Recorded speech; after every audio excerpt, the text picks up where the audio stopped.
Welcome to the Books of Titans podcast, where I seek truth in the world's great books. I'm your host, Eric Rostad, coming to you from the beautiful Books of Titans studio in Franklin, Tennessee.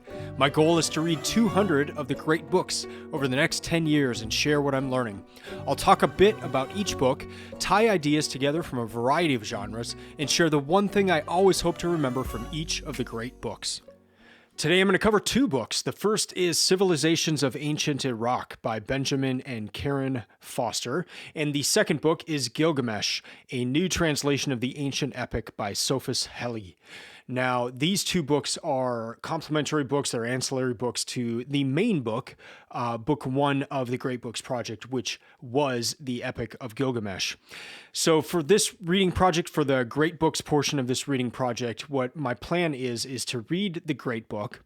I've made a list of roughly 200 of them. So my plan is to read the Great Book, but then to also have what I'm calling a guidebook to help me better understand either the book itself, the area in which it was written, maybe information about the author who wrote it, that kind of thing. So I'll have a guidebook for each of these, and I plan to cover those on the podcast as well. And so the guidebook that I chose for the Epic of Gilgamesh is the Civilizations of Ancient Iraq. And I saw the name of it in Andrew George's translation of the Epic of Gilgamesh, and it looked interesting, and it does cover a lot of the ancient civilizations in the area of Mesopotamia. In the title of this book, they say Iraq. This was written in 2009, so it's still kind of fresh from the Iraq War. And so they use the term Iraq, even though that wasn't used until the 600s, around the Muslim conquest of that area. But so we know it now as Mesopotamia. We know it as the area between the rivers, the Tigris and the Euphrates. And so that's what this book is talking about, all the civilizations from that area. And so it goes through kind of the major empires of that area. Starts with the Amorites, goes to the Kassites, the Assyrians, the Babylonians, the Persians, the Greeks, the Romans, the Sassanians, and then there's a little information at the very end, just even up to the Iraq War, and the devastation that caused to some of the museums in that area, and just a lot of things that we lost in that chaos. So in this episode, I want to cover first the Civilizations of Ancient Iraq, and then I ended up reading a third translation of Gilgamesh, and I did not cover that one in my first episode about Gilgamesh. So I wanted to talk a little bit about that, and that's the Sophus Helle translation, a recent one, a 2021 translation of Gilgamesh. So that'll be the second part of this episode where I talk about that and then kind of tie these two books together as well. So just for the Civilizations of Ancient Iraq, I wanted to share a few things that I learned, and then at the start of the next segment, I'll talk about what I learned specifically about Gilgamesh as well in this book. So just kind of some basics here. You may know this information, but these are some things that stuck out to me and I thought were neat. So the Sumer and Akkad were areas that constituted Babylonia back in that time. And so Sumer was in the south, and then Akkad was in the north. The language of the tablets of Gilgamesh that we have are in Akkadian, so that would be the language from the Akkad area. And Akkadian is a Semitic language, and it uses the cuneiform script. Cuneiform died out around the year 0, so in that split between BCE and the Common Era. That's kind of when it stopped, and I'll get into that in just a little bit later of what that meant for cuneiform to have died out. But where the Epic of Gilgamesh takes place is in Uruk, and that is one of the world's first cities. So this book, The Civilizations of Ancient Iraq, it goes into Uruk. You learn about that area. You learn about these kind of first cities in history and that sort of thing. So Uruk was one of the first cities, and Gilgamesh was an actual king in Uruk, or as far as we know, it was a king in that area. This book talks about the reason that we have some of these tablets now, and there are tens of thousands of these tablets in museums now around the world. But the reason we have these tablets is because the rivers would move. And so the rivers of these areas, in this, people would have to live near the rivers to survive. And so if the river moved, the people would just have to pick up and leave. And so when they would do that, if there are tablets there, if there are libraries, that kind of thing, they may have gotten left behind. And so now when we're doing these excavations, they're finding like huge libraries.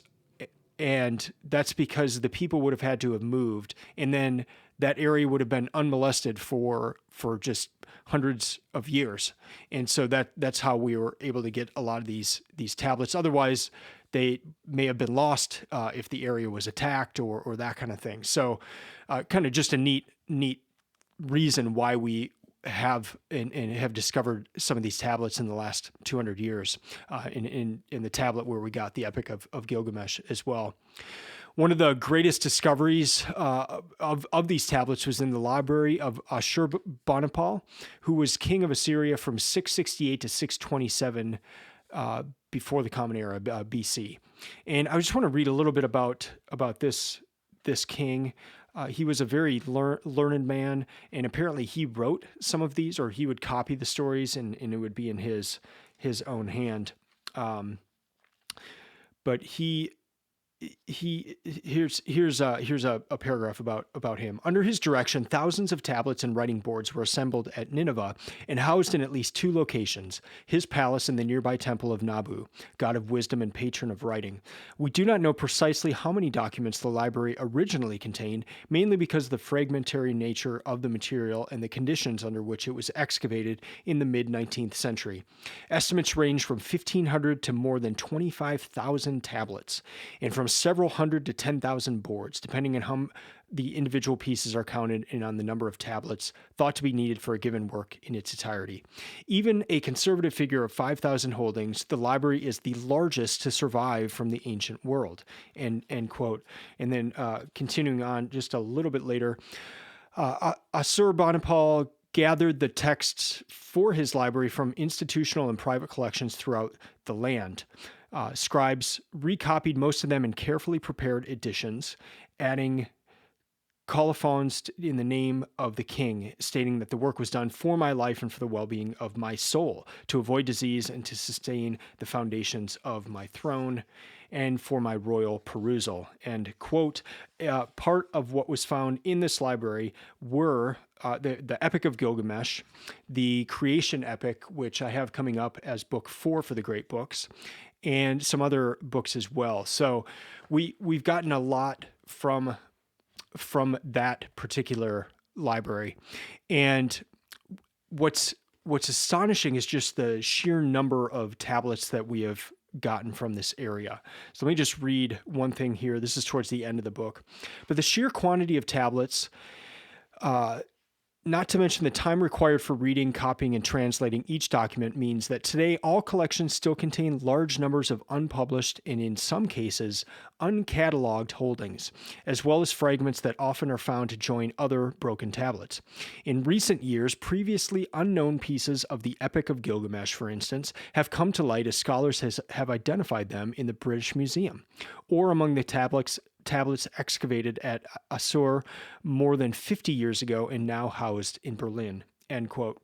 And that's just such a neat thing to consider. So first off, this story, the Epic of Gilgamesh, was lost for nearly 2,000 years. So when cuneiform was ceased to be used, the story kind of died along with that. They have found the Epic of Gilgamesh story in multiple places around that area.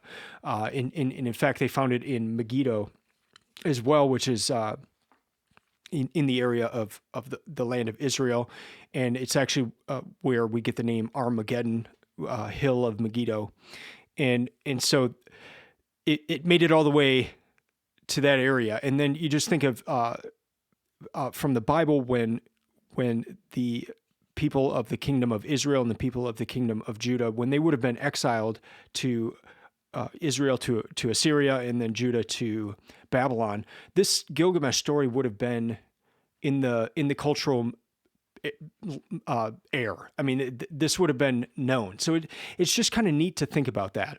And it's when I get into the next segment with the Sophus Helle book, he has a statement where he says, echoes of Gilgamesh are found in many texts. And I highlighted one of those in the previous episode, but that's just something that I'm looking forward to considering as I continue on this great books reading project. Am I going to see echoes of Gilgamesh in these other texts that I'm reading? It's just something fun that I'm looking forward to seeing. The final part of this book, and really a sad part, is just that they, in the epilogue, they talk about the war in Iraq in 2003 and the subsequent years, and just there were not precautions taken to secure the museum, and so it was ransacked. Items were just thrown on the floor and destroyed, and others were taken and sold on the black market. And so there's a number of photos in this book of tablets and different things, and then the comment by it will be this thing was destroyed in 2003. And so it's just kind of sad to see that these things that had lasted for 2,000, 3,000, 4,000 years were destroyed in our lifetime just recently. So reading stats for this book, I like to share how long stuff takes me to read, just to give you an idea of how long it might take you to read the book. So Civilizations of Ancient Iraq, it took 7 hours and 24 minutes to get through. It's a 210-page book. I read it between March 9 and March 15 of this year. So it took me 7 days total to read it. So the next segment, we'll go back to Gilgamesh a little bit and talk a little bit more about that epic.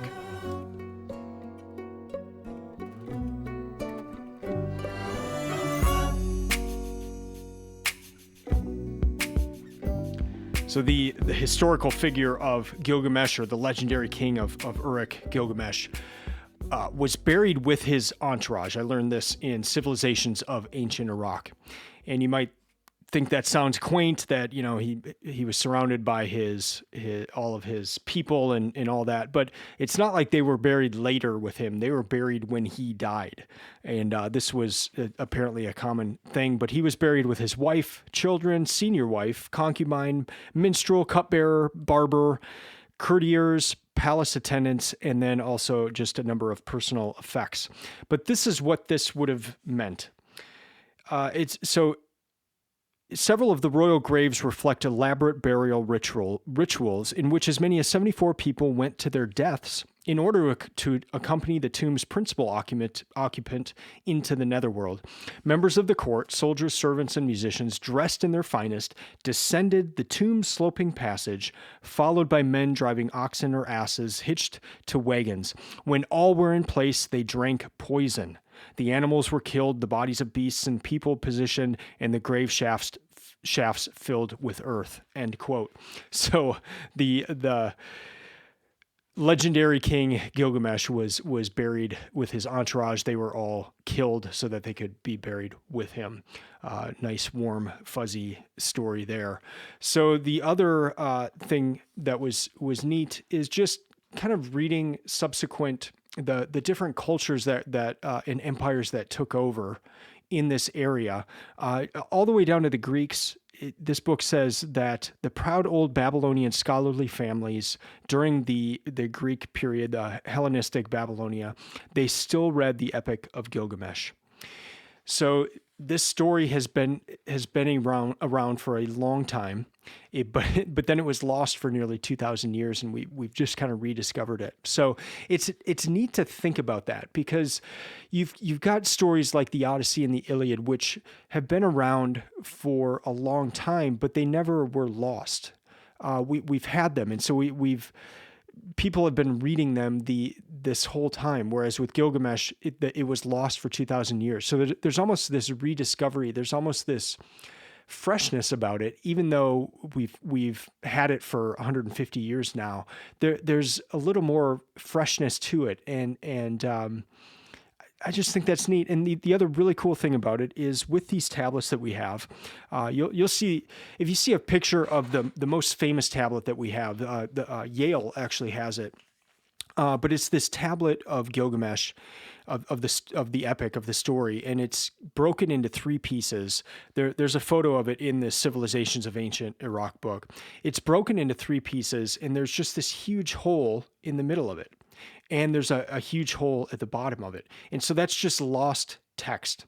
And so as they're looking at these additional tablets and seeing Gilgamesh on other tablets, they're able to piece some of that together. But even in the translations that I read, there's huge sections just missing. And so it's exciting. What if they discover that during our lifetime and we get further parts of Gilgamesh? I mean, we have the basic outline of the story. You can read it and just be amazed, but it's just kind of cool to think about that. There might be tablets in these museums that just haven't even been read yet. But once they are, that might give us additional pieces of Gilgamesh, maybe in our lifetime, maybe in our children's or grandchildren's. We maybe one day we'll have the full epic in its original form. Just kind of fun to think about it. So now I want to shift to Gilgamesh, the new translation of the ancient epic by Sophus Helle. Now this is one that I added at the very end. I loved the Gilgamesh story so much that I wanted I just wanted to read another translation. I mean, it only takes like an hour and a half to read through the actual epic. So I wanted to do one more. Dr. Jason Staples suggested this one. It's a new one, but as with all of these books, I read the Stephen Mitchell version, the Andrew George translation, and then the Sophus Helle translation of Gilgamesh. You're not just reading the version of the story. They have notes. They have, in the case of Sophus Helle, he's got essays, and these essays at the back of this book were so helpful in understanding things I had questions about as I was reading the story, or things I was still thinking about. And so I'm so glad I read this final one. And I just want to share a couple things that I learned in this book and in these essays after the translation that Sophus had done of Gilgamesh. So the first thing is just, and this is something that I didn't even notice when I read it. And I read Epic of Gilgamesh 3 times, and I did not even notice this. And he said the voice of the narrator and Gilgamesh merge into one person at the end of the story. So what Gilgamesh is an autobiography in the third person. So you have a man writing about his life. He's writing it in the third person, and then at the very end, that third person voice kind of merges into the narrator and Gilgamesh himself kind of merge into one person at the very end of the story when you're back in Uruk, and he's telling his guide to look around the city, look at the walls and look at the city and all that. But you think about that, and a person writing about their life from the end of their life, you have a different knowledge at that point. So if Gilgamesh is writing about his early life and fighting the monster and going into the cedar forest and all of his adventures, he's writing from it. He's writing about those things with the knowledge of how they came out. But there was a point where he was first experiencing those things, and he's got to write about it in that way. And he's got to write knowing that he did stupid things in his life, and he made mistakes, and he was just an awful king at the beginning. And it's just neat to think about that. And I love that I didn't even notice it. But Sophus Helle pointing it out in this book, it just kind of added a whole new dimension and way to think about the story. You can read it and just think, okay, this is about Gilgamesh. But to think that, Gilgamesh wrote this. He wrote it in the third person, but it's him writing his story. It's just kind of a cool way to think about it. The other one other thing that really stuck out to me is at the beginning of Gilgamesh, there's this line where it says this, and it's talking about Gilgamesh. So let me just read this whole first part here. There was a man who saw the deep, the bedrock of the land, who knew the ways and learned all things. Gilgamesh saw the deep, the bedrock of the land. He knew the ways and learned all things. He sought out rulers everywhere and came to grasp all wisdom in the world. He discovered a secret, revealed a hidden matter, and brought home a story from before the flood. End quote. That's the part I want to highlight. He brought home a story from before the flood. There, Sophus Helle kind of talks about this in one of his essays, and he says there's lines in the book. So when Gilgamesh's friend dies, he says that he turned back to clay, but then the epic was written on clay. And clay is such that we have clay tablets from all those thousands of years ago. So it's durable, but it's not durable if it interacts with water. And so the flood was kind of the turning point in history. It's what Sophus Helle calls the ultimate limit of history. You can't. With the flood would have wiped out the clay tablet. So there's nothing that you can go to. There's no history from before the flood that you could read about on a clay tablet. It's the ultimate limit of history. And so for Gilgamesh to bring back a story from before the flood is a big deal, because there was no story from before the flood, because it was all wiped out. And the story, what Gilgamesh is seeking at that point is eternal life. And he learns that he can't have it, but he also learns about stories. And he's told the story of the deluge. He's told the story of the flood. And he realizes that this is a way that he can become immortal. He can become immortal through literary immortality. And I thought about this. I put out a tweet where I said this. I said, I'm pondering this idea from Gilgamesh that his quest for eternal life was ultimately fulfilled in an unexpected way by his flesh becoming word, his flesh becoming story, and becoming a literary eternal life. And so what I mean, and I'm playing off the idea of the word becoming flesh, but in Gilgamesh's case is he realized he's flesh. He's realized that his flesh cannot live on. He cannot, in his flesh, have eternal life. And so the way he obtains immortality in a way is to write down his story. And through that, we know him today. We know Gilgamesh because, so he's reached this sort of, temporal, but eternal in a way, a literary eternal life. And so I loved that was pointed out, and it's just been something I've been thinking about lately. So Sophus Helle also goes into why he thinks Gilgamesh has been successful. And I want to read this. I just thought this was interesting. Gilgamesh has been successful not because it appeals to some universal truth or because it gives us a resounding answer that is as valid now as it was in ancient Uruk. Rather, Gilgamesh has been successful because it interweaves an extraordinary number of threads and themes and topics, allowing new ages and new readers to use it to ask their most pressing questions. The epic survives because it can adapt, because it is a poetic kaleidoscope that can be shaken endlessly into new forms. End quote.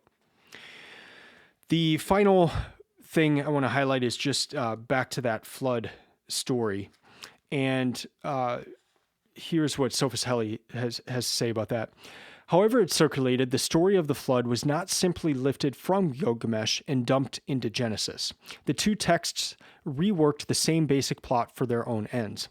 The Hebrew Bible made the flood a story of human sin and subsequent covenant with God, while cuneiform works like the creation story and Gilgamesh used it to explain the origin of omens and the necessity of death. End quote.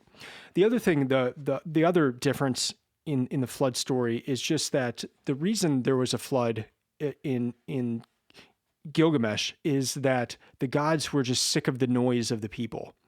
And So that was kind of the reason, whereas in the Hebrew Bible, it's because of the wickedness of the people. So I talked about this a little bit last week, and again, it kind of struck me. I knew that I'd heard that there were other flood stories out there, but I'd never read one.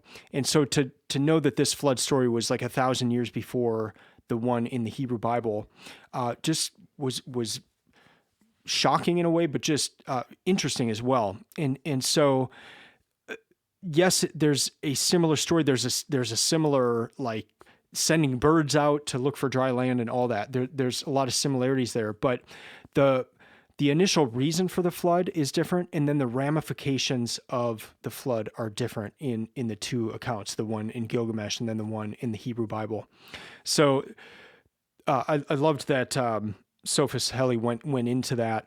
And again, there's a set of essays at the end of his translation, and those essays were just so helpful in talking about things that I'd been wondering since reading Gilgamesh. So if you're in that boat, if you've read Gilgamesh and you just want to kind of do a deeper dive, I recommend this version of the book, because he goes into so much, and it was very helpful and very insightful. So as for reading stats for Gilgamesh by Sophus Helle, it's a 248-page book. It took me 6 hours, 52 minutes to read it. That was over a 3-day period, March 17 through 19. I just loved it. I was also traveling, so I was on a long plane ride and just basically read it for most of that plane ride, and loved it. So to recap here, gosh, what a fantastic start to the Great Books Project, the Epic of Gilgamesh. I loved this story. I loved learning about the area that it came from, Mesopotamia. I loved learning about how the story was rediscovered after nearly 2,000 years of it being lost. I love seeing how this story has woven its way into other things. I love just knowing that the Bible was the writers of the Bible were perhaps responding to the story of Gilgamesh and other stories that were in the area at the time, and saying, here's a different way of looking at that story. Here's a different interpretation of that story. I just love thinking about that, and hope to continue seeing echoes of Gilgamesh in other texts, as Sophus Helle mentioned. If you are a beginner with Gilgamesh, if you've never read it before, I do suggest starting with the Stephen Mitchell version.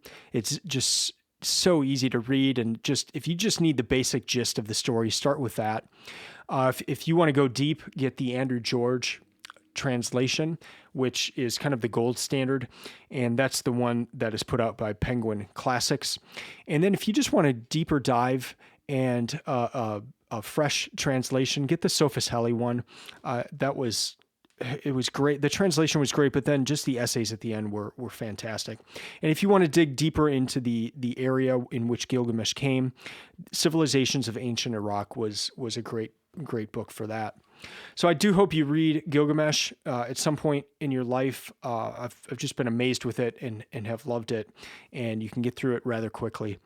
That's going to do it for this episode. Thank you for listening. I'll be back in a couple weeks. I'll probably be talking about Egypt, which is where I am right now in the sense of book 2 for the Great Books is writings from ancient Egypt. And I have 3 books, complementary books that I'm reading along with that. So the main guidebook I'll be reading along with that is The Rise and Fall of Ancient Egypt. And then I have 2 other books that I'll be referencing as well. I'm going to try to just stick with one guidebook, but I'm kind of going a little crazy here at the beginning, just to get my feet wet and to really get to know these cultures and where where these writings have come from. You can follow Books of Titans on Instagram or Twitter at Books of Titans, and then the website booksoftitans.com is stock full of resources to help you find the best books and to create your own reading list. I'll be back in a couple weeks. Until then, keep reading, keep learning, and keep listening. I'm out.